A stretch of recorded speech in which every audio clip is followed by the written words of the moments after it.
સુરતમાં ઠગાઈનો એક ચોંકાવનારો કેસ સામે આવ્યો છે, જેમાં 3 આરોપીઓએ નવી મોડસ ઓપરેન્ડીથી લોકોને લાખો રૂપિયાનું નુકસાન પહોંચાડ્યું છે. સોનું સસ્તા ભાવે અપાવવાની લાલચ અને નોટોને ડબલ 3 ગણા કરવાની લાલચ આપી ઠગાઈ કરવામાં આવતી હતી. સુરતમાં 3 ઠગોએ મળી અંદાજે 30 લાખ રૂપિયાનું સોનું ખરીદવાના બહાને ગજબનું ભેજું દોડાવ્યું હતું. આરોપીઓ રૂપિયા આપવાના બહાને કાગળની થપ્પીઓ આપી લોકોને છેતરતા હતા.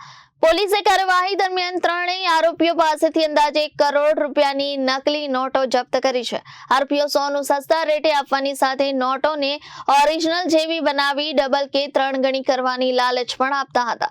આ તપાસ દરમિયાન આરોપી પાસેથી પોટેશિયમ પરમેંગનેટનું સોલ્યુશન અને અન્ય કેમિકલ્સ પણ મળી આવ્યા છે, જેનો ઉપયોગ ઠગાઈ માટે કરવામાં આવતો હતો.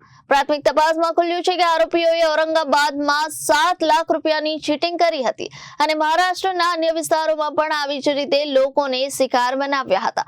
હાલ પોલીસ વધુ તપાસ કરી રહી છે અને આરોપીઓના અન્ય ગુનાઓ પણ બહાર આવે તેવી શક્યતા છે.